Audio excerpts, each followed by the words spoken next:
Bon, pour plus de précision, nous avons le plaisir d'avoir avec nous en ligne, en direct, le Dr Amr Mohsen, expert en énergie. Bonsoir, Dr Amr Mohsen. Bonsoir.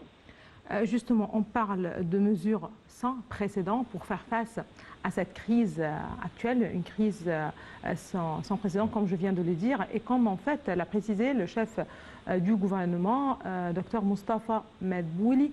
On parle surtout de mesures au regard qui concernent l'électricité, la consommation de l'électricité. Tout d'abord, quel regard vous portez justement sur les déclarations du Premier ministre? Bien sûr que la rationalisation est toujours quelque chose d'agréable et de bien dans tous les domaines, pas seulement l'électricité. Et dans le cas où on parle maintenant, rationaliser l'usage de l'électricité et commençons par les bâtiments gouvernementaux, c'est une très bonne idée parce que on connaît tous que les bâtiments gouvernementaux ne pensent pas tellement à économiser l'usage et tout ça. Donc c'est quelque chose de positif. Très bien. On connaît tous que le gouvernement, l'Égypte a diversifié justement ses ressources au cours des dernières années en électricité. Je veux dire justement comment avoir, par exemple, avoir recours à la production de l'énergie éolienne à titre d'exemple. Donc beaucoup d'accords ont été aussi signés avec de grandes entreprises, y compris des entreprises allemandes comme Siemens. Justement, à quel point ça pourrait aider, si vous le voulez bien. Et là, on peut aussi dire qu'on peut trouver sur les routes, les autoroutes peut-être principales, au moins en Égypte, qui sont aujourd'hui, que ces routes sont aujourd'hui éclairées par l'énergie solaire. Est-ce que ça contribue un petit peu à baisser le fardeau justement de cette facture ou de cette facture électrique? Oui, absolument, parce que vous avez mentionné deux sujets. Le premier, c'était l'énergie éolienne. Vous avez parlé de la coopération avec la compagnie allemande Siemens pour développer les ressources éoliennes de l'Égypte.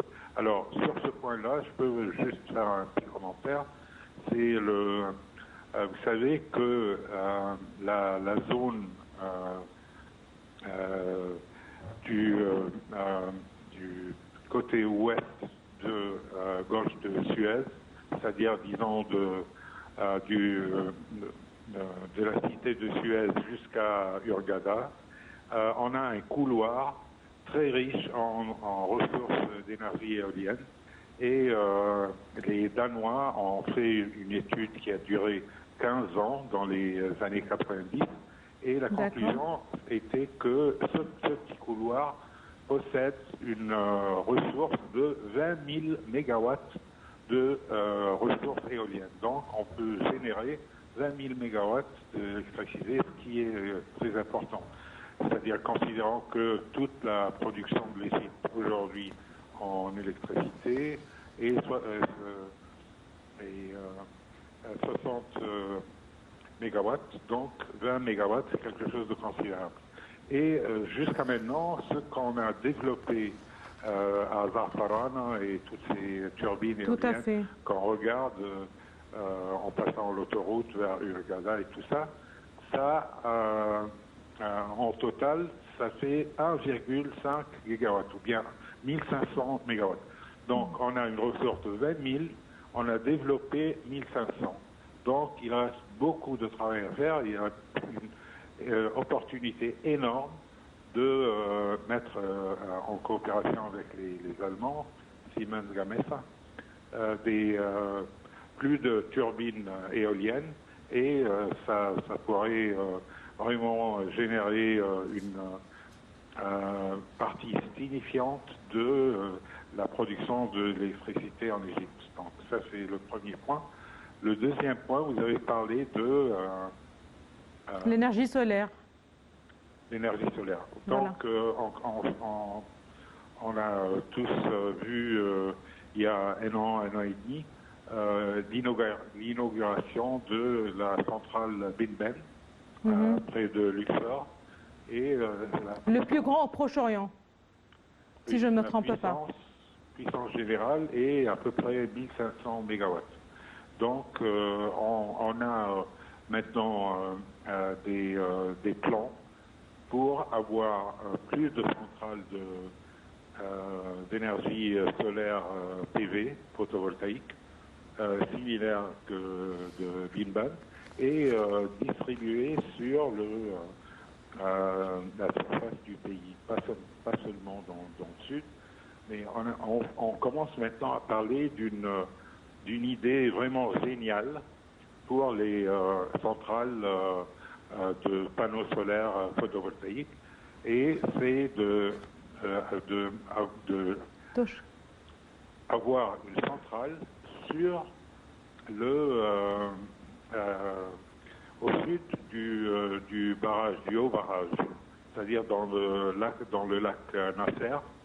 On peut mettre des panneaux flottants sur l'eau, et c'est absolument génial parce que ça diminue la température des panneaux à cause de la présence proche de l'eau, et ça économise aussi la quantité d'eau nécessaire pour nettoyer la poussière qui se pose sur les panneaux.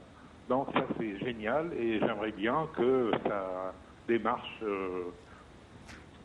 dans le futur proche, et ça sera vraiment quelque chose d'essentiel, et ça augmentera la quantité de l'électricité générée à travers les panneaux solaires photovoltaïques. Très bien, très bien. En fait, je parlais justement de cette centrale près du haut barrage.